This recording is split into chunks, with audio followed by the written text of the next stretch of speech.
നമുക്ക് സത്യമാണെന്ന് ബോധ്യപ്പെട്ടതേ ജനങ്ങളോട് നമ്മൾ പറഞ്ഞിട്ടുള്ളൂ. അസത്യമാണെന്ന് ബോധ്യപ്പെട്ടതിനെ മാത്രമേ ജീവിതത്തിൽ വിമർശിച്ചിട്ടുള്ളൂ. അത് വേണമെങ്കിൽ പറയാം, മനഃപൂർവ്വം നമ്മൾ അള്ളാഹുവിൻ്റെ ദീന് കൊണ്ട് കളിച്ചിട്ടില്ല. എനിക്ക് സത്യമാണെന്ന് ബോധ്യപ്പെട്ടത് ഞാൻ പറഞ്ഞിട്ടുള്ളത് ഞാൻ എവിടെയും പറയാം, അള്ളാഹിന്റെ മുമ്പിൽ വരെ പറയുന്നതാണ്. ഇന്നാലില്ല ചങ്ങായി സത്യാന്ന് ബോധ്യം എല്ലാവരും പറയും.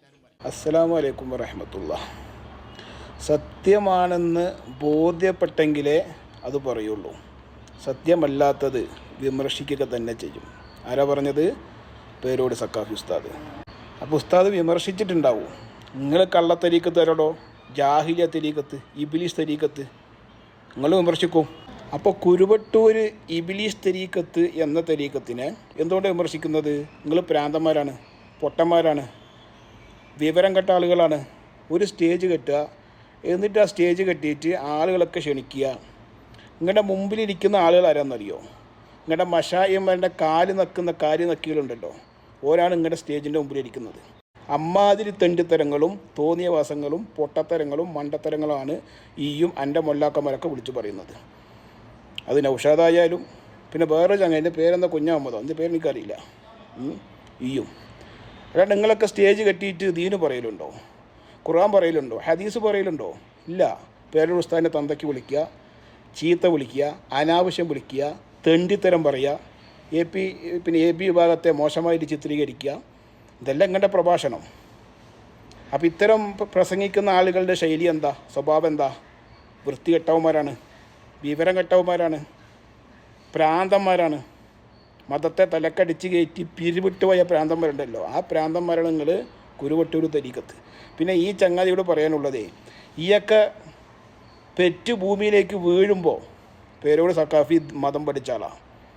ഇതൊക്കെ മൂക്കൊലിച്ച് നടക്കുന്ന പ്രായത്തിൽ പേരോട് സക്കാഫി ദീന് പഠിപ്പിക്കുന്ന ഒരാളാണ്. മനസ്സിലാവുന്നുണ്ടോ? ഒരുപാട് മാറ്റമുണ്ട്. അതുകൊണ്ട് ആ വ്യക്തിയെ വിമർശിക്കുമ്പോൾ എന്ത് ചെയ്യണം? കുറച്ച് ബോധം വേണം, മാന്യത അതെന്ത് ചെയ്യണം? കീപ്പ് ചെയ്യണം. അതിന് മനുഷ്യരാവണം. മനുഷ്യന്മാരുടെ കോലത്തിൽ എന്ത് ചെയ്യണം? പ്രവർത്തിക്കാനും പറയാനൊക്കെ കഴിയണം.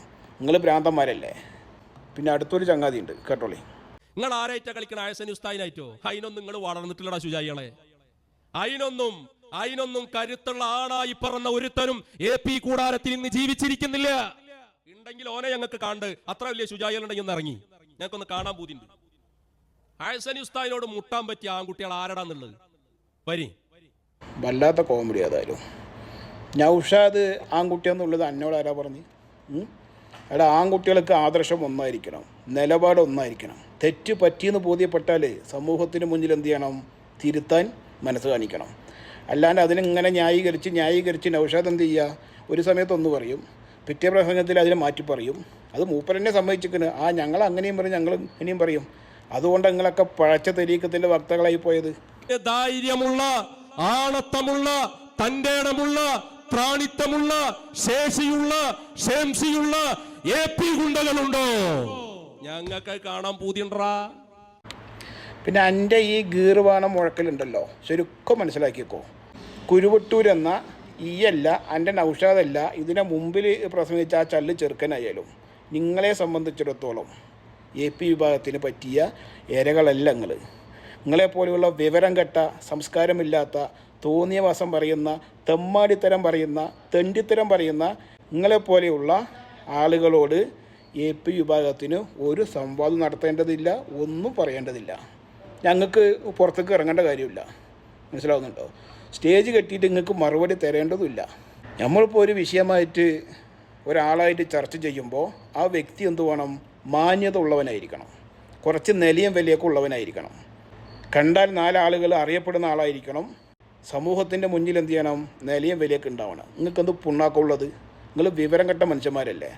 നിങ്ങളാണ് ആണാണെങ്കിൽ രംഗത്ത് വരി, ഇങ്ങനെയാണ് ഈ രംഗത്ത് വരി. അതുകൊണ്ട് നിങ്ങളുടെ പ്രസംഗത്തിന് നിങ്ങളുടെ ആളുകളെ മാത്രം ക്ഷണിച്ചാൽ മതി. അപ്പോൾ എന്താവും? ഒരു കേട്ട് നിൽക്കും. അല്ലാത്ത ഏതെങ്കിലും ഒരു വിഭാഗം നിങ്ങളുടെ സ്റ്റേജിലുണ്ടെങ്കിൽ അള്ളാനാലെ സ്റ്റേജിൽ കയറി തല്ലിയിരിക്കും, ഉറപ്പായിട്ടും തല്ലിയിരിക്കും. അതുകൊണ്ട് നോക്കിയും കണ്ടൊക്കെ വർത്തമാനം പറയുക, നോക്കിയും കണ്ടൊക്കെ എന്ത് ചെയ്യുക? കുറച്ചൊക്കെ ഒന്ന് മാറി ഒരു ഉള്ളിലൊക്കെ എന്ത് ചെയ്യുക? പരിപാടി നടത്തുക. സമൂഹത്തിൻ്റെ പബ്ലിക്കിൻ്റെ മുമ്പിൽ എങ്ങാനും വന്നിട്ട് ഒരു പണ്ഡിതൻ്റെ തന്തയ്ക്കും തള്ളയ്ക്കും വിളിക്കുക, തെറി പറയുക, അനാവശ്യം പറയുക. ഇങ്ങനെയൊക്കെ എവിടെ നിന്നാണ് ഹംകിങ്ങൾ നിങ്ങളൊക്കെ ദീന് പഠിച്ചത്? നിങ്ങളുടെ മഷായിമാൻ്റെ കയ്യിൽ നിന്നാ? നമ്മൾ പറഞ്ഞാൽ എന്താവും, ചിലപ്പോൾ വിട്ടുപോകും. അതുകൊണ്ടൊന്നും മിണ്ടലില്ല. കഷ്ടം.